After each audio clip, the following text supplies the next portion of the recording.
ভিড় বাসে এক পকেটমার হালকা করে আপনার মানিব্যাগটা তুলে নিল। আপনি সেটা বুঝতে পেরে সেই পকেটমারের দিকে তাকিয়ে ততদিক হালকা করে একবার হেসে দিন। ব্যাস। না, এই কথাটা গান্ধীজি বলেননি, বলেছিলেন শেক্সপিয়ার তার ওথেলো নাটকে। কেন বলেছিলেন সে কথা না হয় পরে বলবো একদিন। আজ বলবো বিলু নস্করের কথা। পথ চলতি মানুষের গলার হাড়, কানের দুল, মোবাইল, পার্স এই সমস্ত ছিনিয়ে নেওয়াই হলো তার পেশা। সাদা বাংলায় যাকে বলে ছিনতাইবাজ। আজ সাদামাটা একটা জিনিস ছিনিয়ে নেবার পরেই দ্রুত পাল্টাতে থাকবে তার জগৎ। মন দিয়ে শুনুন। আমাদের গল্প শুরু হবে কলকাতারই কোনো আলোকোজ্জ্বল জনবহুল রাস্তায়।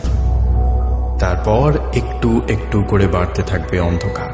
শুনতে থাকুন ডেইন কুনজের কাহিনী দ্য স্ন্যাচার অবলম্বনে ছিনিয়ে নেওয়া।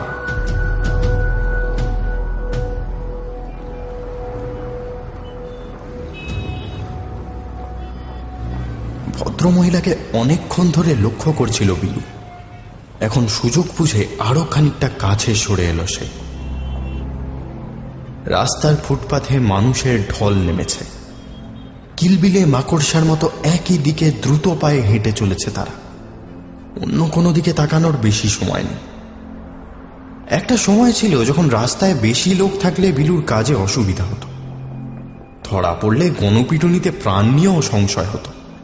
কিন্তু এ কাজে এতদিন হাত পাকাতে পাকাতে তার ভিড়ের মধ্যে দিয়ে দৌড়ানোর পদ্ধতিটা রপ্ত হয়ে গেছে। তাছাড়া আর একটা ব্যাপার বুঝতে পেরেছে সে। আগেকার মতো এখনকার মানুষ আর অন্যের কথা ভাবে না। আশেপাশে কারোর পকেটমারি হলে আগে নিজের পকেটে হাত দিয়ে দেখে যে মানিব্যাগটা যথাস্থানে আছে কিনা। বিলু অবশ্য পকেটমার নয়। একসময় ওসবে হাত পাকানোর চেষ্টা যে করেনি তা নয়, কিন্তু অত সূক্ষ্ম কাজ তার জন্য নয়। বিলু নস্কর হল কলকাতার 1 নম্বর ছিনতাইবাজ। তার জীবন দর্শন অতি সহজ। পথ চলতি সমস্ত মানুষের গলার হাড়, হাতের ব্যাগ বা ঘড়ি, এমনকি পকেটের দামি পেন অবধি সবকিছুকেই সে নিজের বলে মনে করে। শুধু ছিনিয়ে নেওয়াটুকুনি যা তার কাজ। কিছুক্ষণ সাবজেক্টকে ফলো করার পরে গুটি গুটি পায়ে এগিয়ে আসে সে। তারপর কোন অসতর্ক মুহূর্তে গলা থেকে হাড় ছিনিয়ে নিয়ে আশ্চর্য ক্ষিপ্রতায় দৌড়াতে থাকে। ব্যাপারটা দীর্ঘদিন অভ্যাস করতে করতে তার মজ্জায় বসে গেছে। সাপের মতো হিলহিলে চেহারা, হরিণের মতো সক্ষম পা আর ভিড়ে গা ঢাকা দিতে পারার আশ্চর্য ক্ষমতার জন্য বহুদিন হলো ধরা পড়তে হয়নি তাকে। তবে সে নিজে মনে করে একজন পাখা ছিনতাইবাজের এসবের থেকে বেশি যে জিনিসটা দরকার সেটা হলো অবজারভেশন। কোন লোকটার ব্যাগে কতটা টাকা আছে, কোন বয়স্কা মহিলার আঙুলের আংটিটা হিরে, কোনটা কাঁচ, কে বারবার রাস্তায় হাঁটতে হাঁটতে মানি ব্যাগে হাত দিচ্ছে, সেটা লক্ষ্য রাখা চারটিখানি কাজ নয়। দিন 10 হলো বছর 50 এক মহিলাকে লক্ষ্য করেছে বিলু। দুবলা পাতলা শরীর, বেটে খাটো চেহারা, গলার কাছ থেকে কাঁধের দুটো হাড় বিশ্রী রকম বেরিয়ে থাকে। রোজই তার হাতে একটা চামড়ার খয়েরি পার্স থাকে। সেটা দেখে অনেক টাকা পয়সা তার ভেতরে আছে বলে মনে হয় না। তাও ভীষণ সাবধানে পার্সটাকে আগলে রাখেন মহিলা। বিলু নস্করের অভিজ্ঞ চোখ ব্যাপারটা বুঝতে দেরি করেনি। টাকা পয়সা না থাকলেও পার্সে দামি গয়না গাটিয়েছে এ নিয়ে এতটুকু সন্দেহ নেই তার মনে। ব্যাপারটা বোঝার পর থেকেই মহিলাকে টার্গেট করেছে বিলু। কাল সুযোগ এসে গেছিল, কিন্তু মহিলার কাছে পৌঁছানোর আগেই অন্য একজনের পকেটের দিকে দৃষ্টি চলে গিয়েছিল তার। সে কাজটা করতে করতেই বেশ দূরে চলে গেছেন মহিলা। ভিড় সেখানে খানিকটা পাতলা হয়ে এসছে, ফলে আর রিস্ক নেয়নি বিলু। আজ কিন্তু আর কোনো দিকে তাকালো না সে। ধীরে ধীরে এসে দাঁড়ালো মহিলার ঠিক পিছনে। রোজকার মতো আজও পার্সটা বারবার ইহাত ওহাত করছেন তিনি। বিলু বুঝল সাধারণ পদ্ধতিই কাজে লাগবে, তাতে বেশি খাটনিও নেই, আর মহিলার যা চেহারা তাতে আটকানোর চেষ্টা করেও বেশি লাভ হবে বলে মনে হয় না। পার্সটা এখন বাঁ হাতে ধরে আছেন তিনি। বিলু আর একটু কাছে সরে এসে মহিলার ডান কাঁধের উপর আঙুল দিয়ে টোকা দিল। সাথে সাথে সেদিকে মাথা ঘুরিয়ে পিছনে তাকালেন তিনি, আর অমনি বিদ্যুৎ গতিতে বাঁ হাতে ব্যাগটা ছিনিয়ে নিল বিলু। তার ফিনফিনে হরিণের মতো পাটা মুহূর্তে সক্রিয় হয়ে উঠল। মহিলা কিছু বুঝে ওঠার আগেই দ্রুত ছুট দিল সে, কিন্তু পারল না। বিলু অবাক হয়ে দেখল তার ডান হাতের কবজির উপর বৃদ্ধার বাঁ হাতটা এসে পড়েছে। সরু সরু আঙুলগুলো শক্ত করে ধরে আছে বিলুর হাতটা। সে শক্ত সমর্থ জোয়ান। এটুকু হাতের টান কাটিয়ে দৌড় দেওয়া তার কাছে কোনো ব্যাপারই না। অথচ বার দুয়েক হ্যাঁচকা টান দেওয়ার পরেও হাতটা ছাড়াতে পারল না সে। মুহূর্তের জন্য তার চোখ দুটো গিয়ে পড়ল বৃদ্ধার চোখে। সাথে সাথে আশ্চর্য একটা ভয়ে তার বুকের রক্ত ঠান্ডা হয়ে গেল। মিটিমিটি হাসছেন মহিলা। তার নিষ্প্রভ কঙ্কালের মতো চোখ দুটোতে চকচকে একটা আলো খেলা করছে।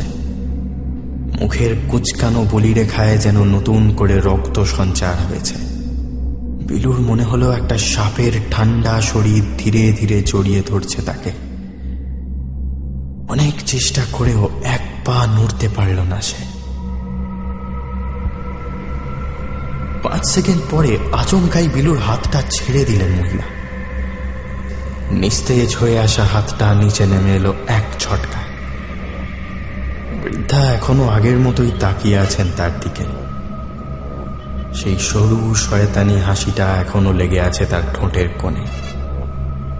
সাপের পাতাহীন চোখের মতো রক্ত জল করা দৃষ্টি। হাত ছাড়াবে আর এক মুহূর্ত দাঁড়ালো না বিলু। পার্সটা তার হাতে ধরাই ছিল। কোন রকমে ভিড়ের মাঝে দৌড় দিল সে। সমস্ত ঘটনাটা এত দ্রুত ঘটে গেছে যে রাস্তায় কারোর চোখই পড়েনি এতক্ষণে। দৌড়াতে দৌড়াতে একবার মাত্র পিছন ফিরে দেখেছিল বিলু। পার্স খোয়া গেছে বলে এখনো চিৎকার করেননি মহিলা। যেন স্বেচ্ছায় সেটা বিলুকে দিয়ে দিয়েছেন তিনি। এখনো একই জায়গায় দাঁড়িয়ে একইভাবে মরা মাছের মতো দৃষ্টিতে তাকিয়ে আছেন তার দিকে। বিলু মুখ ফিরিয়ে নিয়ে আবার দৌড়াতে লাগল।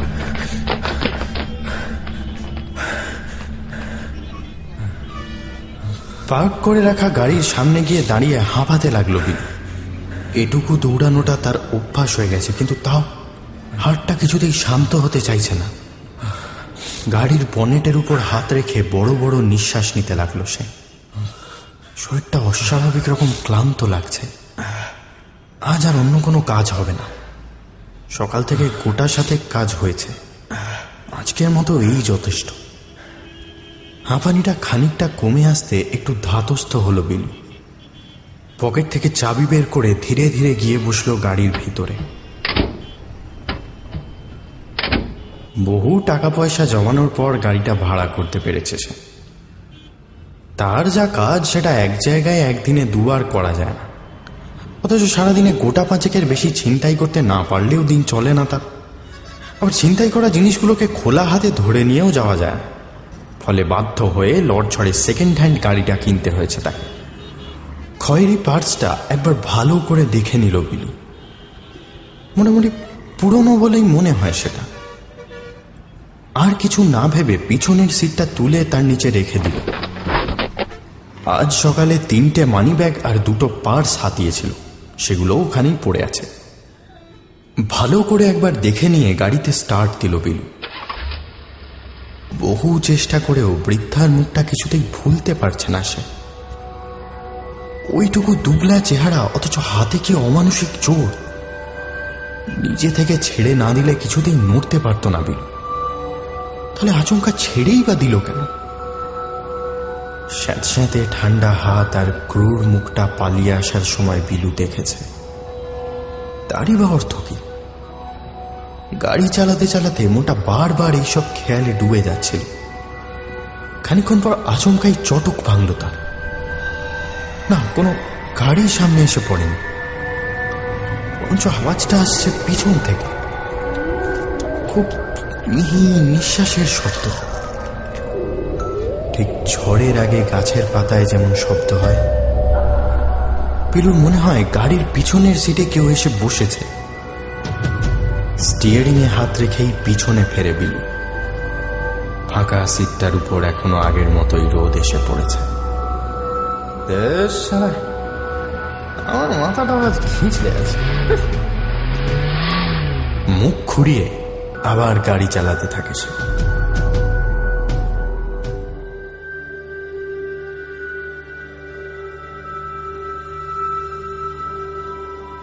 ঘরে ঢুকতে সেদিন বেশ রাতই হয়ে গেছিল পিলু। অন্যদিন কাজকর্ম সেরে বেশিক্ষণ বাইরে থাকে না সে। আজ কিন্তু দেরি হয়েছে ফিরতে। তার একটা কারণ হলো আজ তার শরীরটা ভালো লাগছে না। সন্ধ্যে থেকে মাথা ঘুরছে, জ্বর জ্বর ভাব। হেঁটে চলে বেড়াতেও ভালো লাগছে না। সমস্ত বিকেল আর সন্ধ্যাটা রাস্তার একপাশে গাড়ি দাঁড় করিয়ে ঘুমিয়েছে সে। থেকে থেকে ভেঙে গেছে ঘুমটা। বারবার মনে হচ্ছে কেউ যেন ডাকছে তাকে, অথচ চোখ খুলে কাউকে দেখতে পাচ্ছে না। ও কারণে ভয় করছে সারাক্ষণ। বিরক্ত হয়ে একসময় উঠে বসে বিলি। ঠেকে গিয়ে খানিকটা মদ পেটে পড়তেই আবার চাঙ্গা হয়ে উঠেছে শরীরটা। সেখান থেকে বেরোতে বেরোতেই রাত 9টা। গাড়িটাকে গ্যারেজে ঢুকিয়ে সিটের তলা থেকে পার্স আর মানি ব্যাগগুলো বের করে নিল বিলি। সেগুলো একটা বড় প্যাকেটে ঢুকিয়ে গুনগুন করে গান গাইতে গাইতে উপরে উঠে এলো। দোতলায় একটা 1 কামরার ঘর ভাড়া নিয়ে থাকে সে।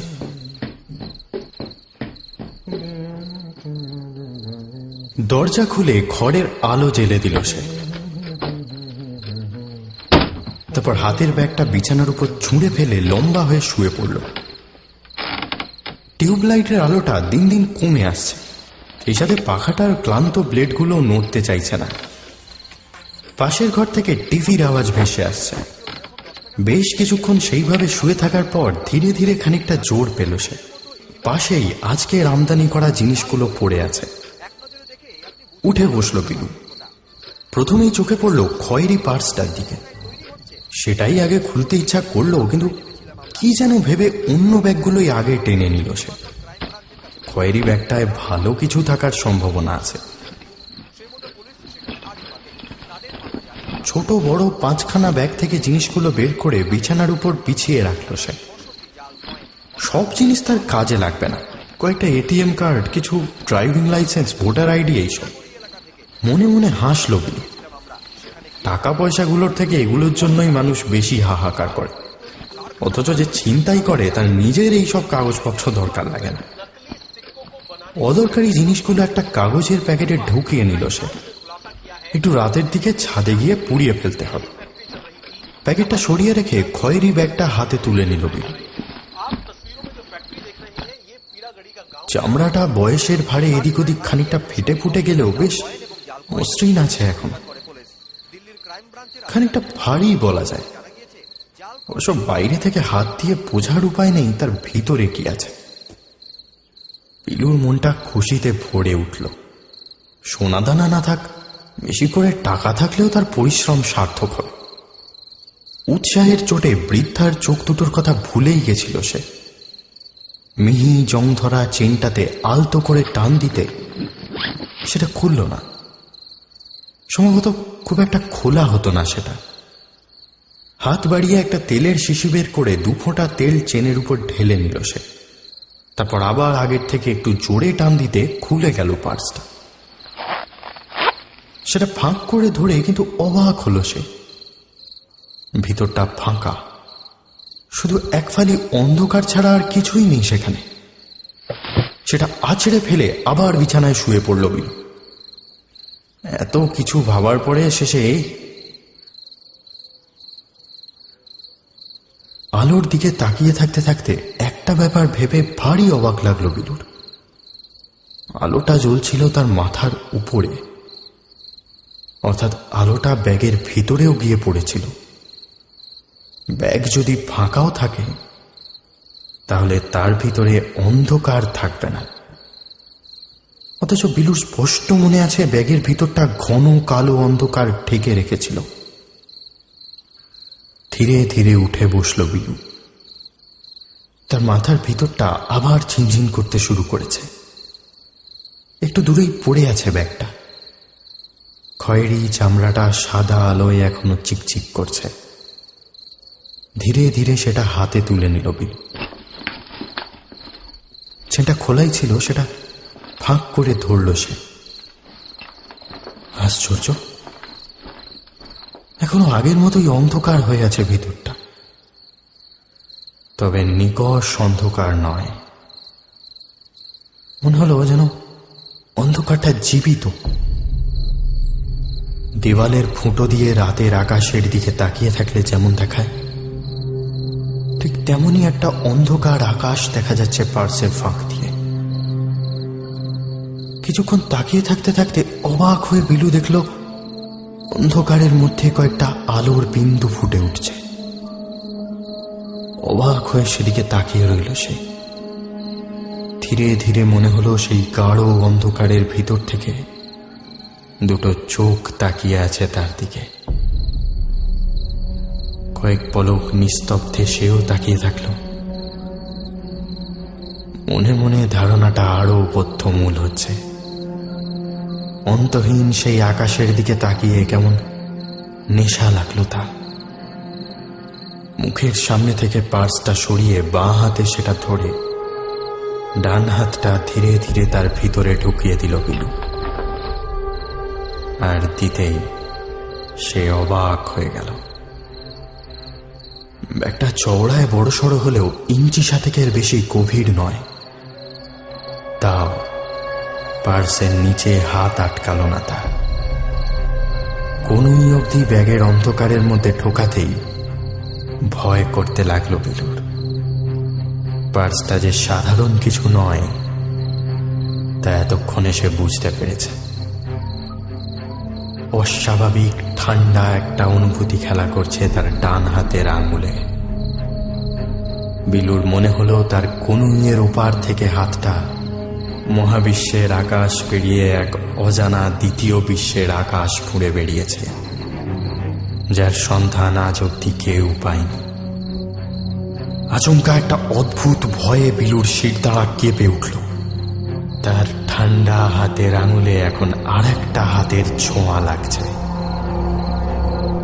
ওপাশ থেকে আলতো করে কেউ ধরেছে তার হাতটা। গায়ের সমস্ত শক্তি দিয়ে টেনে হাতটা ছাড়িয়ে নিল বিলু। ব্যাগটা ছিটকে পড়ল বিছানার উপরে। ঘরের আলোটা এতক্ষণে আরো নিভে এসছে, যেন অজানা কোনো শক্তি ধীরে ধীরে আলো শুষে নিচ্ছে তার।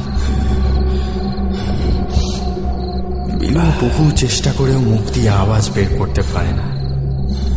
তার চোখ দুটো স্থির হয়ে যায় বিছানার উপর পড়ে থাকা ব্যাগের চেনে। ধীরে ধীরে কয়েকটা কালচে আঙুল উঠে আসছে তার ভিতর থেকে। কোনো মানুষ বা প্রাণীর হাত নয় সেটা। দু হাতে চোখ ঢেকে নিল বিলু। চাপা গুনগুন আওয়াজে ভরে উঠেছে ঘরটা। ক্রমশ আওয়াজটা এগিয়ে আসছে তার দিকে। চোখ বন্ধ করে কান ঢেকে নিল সে। আর অমনি সমস্ত মুখে অচেনা হাওয়ার ছাপটা এসে লাগল। চোখ খুলতেই বিছানার উপর চোখ পড়ল বিলুর। মনে হলো পার্সের খোলা মুখ থেকে কিছু একটা বেরিয়ে এসেছে। চারপাশে তাকিয়ে কিছু দেখতে পেল না সে। শুধু ঘরের আলোটা প্রায় নিভে এসছে। ধীরে ধীরে উঠে দাঁড়ালো সে। এতক্ষণ যে ঘটনাটা ঘটল সেটা এখনো বিশ্বাস হচ্ছে না তার। বৃদ্ধার সেই পৈশাচিক চোখ দুটো বারবার ভেসে উঠছে মনের মধ্যে। অদম্য কৌতূহল সত্ত্বেও ব্যাগটার কাছে আর গেল না সে। সবার আগে যেটা দরকার তা হলো আলো। অন্ধকারে থাকলে ভয়টা আরো বাড়তে থাকবে। এক পাশ থেকে একটা টুল টেনে এনে সেটার উপর উঠে দাঁড়ালো বিলু।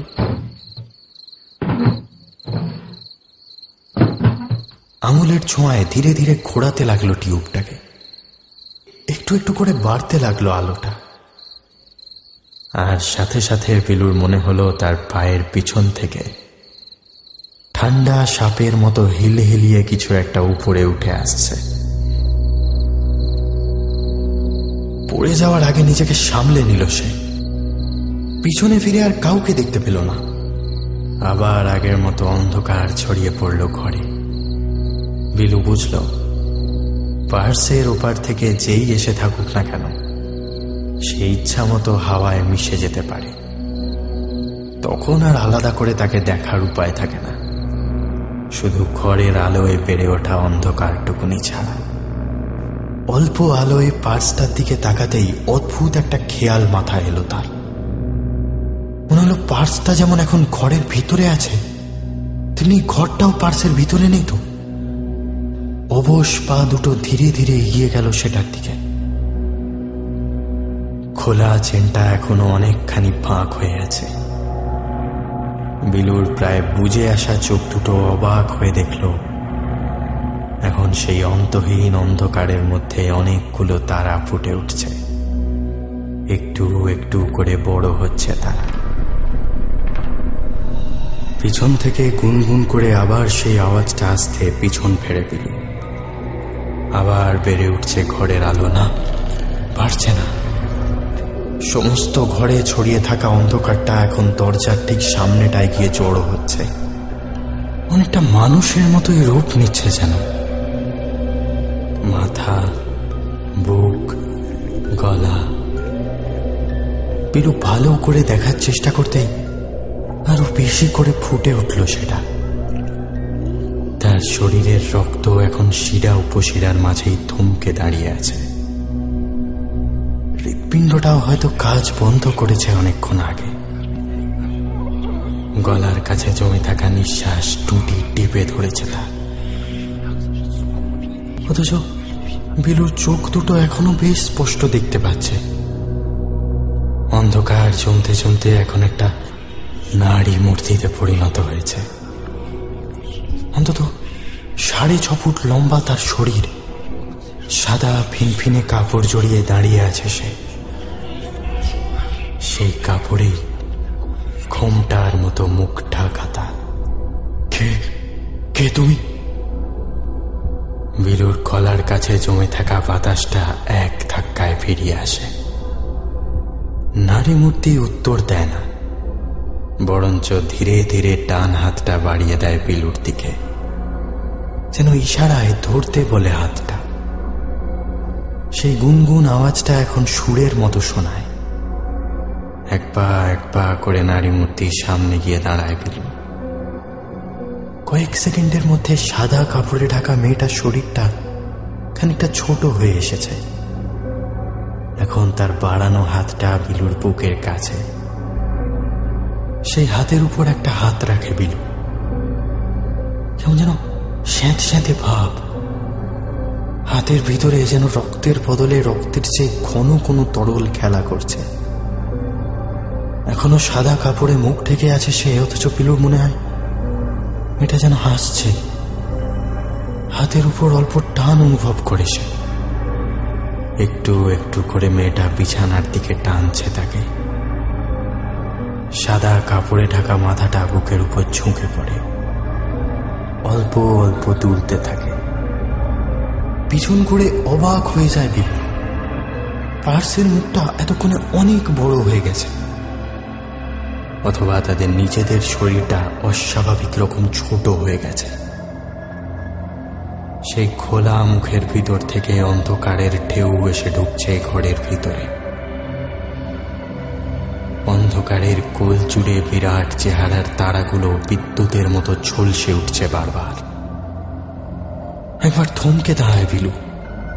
নারী মূর্তির দিকে তাকিয়ে জিজ্ঞেস করে, কোথায় নিয়ে যাবে আমাকে? আবার কোনো উত্তর শোনা যায় না। হাতের টান এতক্ষণে আরেকটু বেড়ে উঠেছে। অন্ধকারের বুক চিরে ঠান্ডা হাওয়া ভেসে আসছে শনশন করে।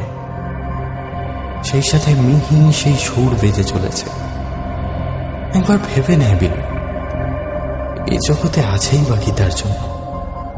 সারা জীবন ধরে ছিনতাই করতে করতে সে ক্লান্ত। ধীরে ধীরে অন্ধকারের দিকে পা বাড়ায় সে। মেয়েটা এখনো পিছন থেকে ধরে আছে তার হাত। নির্দ্বিধায় বেশ খানিকটা এগিয়ে আসে সে। সুরের জোর বেড়ে উঠেছে এতক্ষণে। বিলু বুঝতে পারল এতক্ষণ যেটাকে হাওয়া বলে ভুল করছিল, সেটা আসলে তাকে উড়িয়ে নিতে যেতে চাইছে অন্ধকারের আরো গভীরে।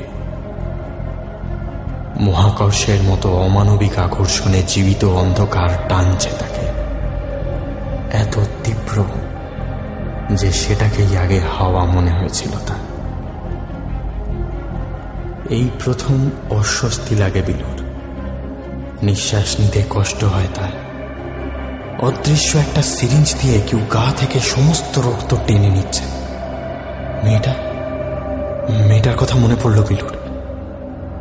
পিছন ঘুরেই তাকে দেখতে পেল সে। এখনো আগের মতোই সাদা কাপড়ে মুখ ঢেকে দাঁড়িয়ে আছে সে। এখনো বোধহয় আগের মতোই হাসছে। বিলুর মনটা আবার শান্ত হয়ে আসতে থাকে। স্যাঁতস্যাঁতে হাতটা এতক্ষণে সাপের মতো শক্ত করে চেপে ধরেছে তার আঙুলগুলো। বিলু এক পা এগিয়ে আসে তার দিকে, আর সাথে সাথে দমকা হাওয়ার টানে নারী মূর্তির মুখ থেকে কাপড় সরে যায়। সেই সাথে উজ্জ্বল তারাগুলো একসাথে ঝলসে ওঠে। সেই আলোয় বিলু দেখতে পায় মেয়েটার মুখে শুধু চোখ ছাড়া আর কিচ্ছু নেই।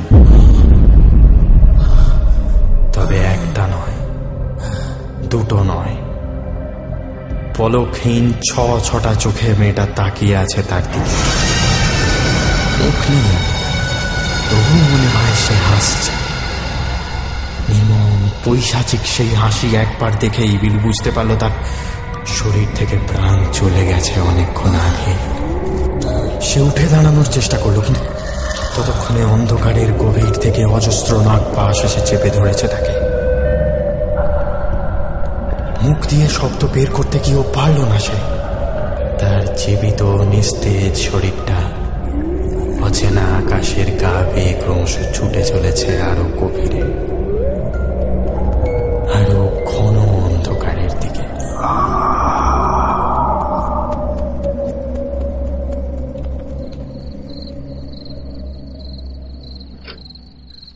রাত 11টা নাগাদ বিলুর ঘরের দরজা খুলে গেল। জ্বলন্ত টিউবলাইটের আলোয় দেখা গেল বছর 50-এর এক বৃদ্ধা দাঁড়িয়ে আছেন দরজায়। ঘরের ভিতরে উঁকি দিয়ে কিছু দেখার চেষ্টা করলেন তিনি। কেউ নেই দেখে ভিতরে ঢুকে এলেন। তার রুগ্ন শুকিয়ে আসা চেহারা দেখে বোঝা যায় হাঁটতে চলতে বেশ অসুবিধা হয় তার। গলার কাছ থেকে হাড় ঠেলে বেরিয়ে এসছে।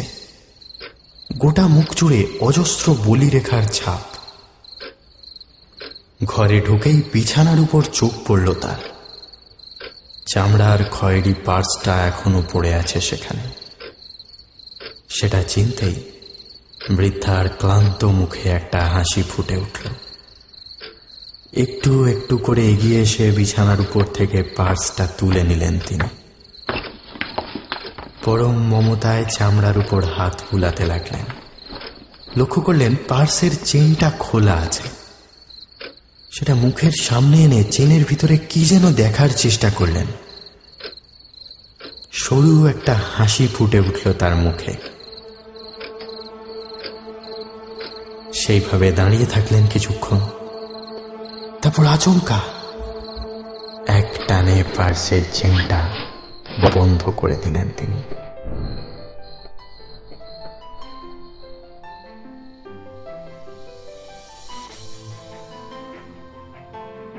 নতুন প্রেমে পড়া ছেলেরা প্রেমিকার চোখের দিকে তাকিয়ে সাধারণত বলে, তোমার চোখে আমি অন্য পৃথিবীর সন্ধান পাই। তারা ঠিক কি মনে করে বলে তা জানি না, তবে আপনি যখন আমাদের নিয়মিত শ্রোতা তখন আপনাকে আমরা সতর্ক করে দিতে পারি, ওরকম চোখ দেখা মাত্র ঊর্ধ্বশ্বাসে উল্টো দিকে দৌড় দিন। দুটো চোখের 6টা হয়ে যেতে কিন্তু বেশি সময় লাগবে না। শুনছিলেন ডেইন কুনজের কাহিনী দ্য স্ন্যাচার অবলম্বনে ছিনিয়ে নেওয়া। সবাই ভালো থাকবেন। শুভরাত্রি।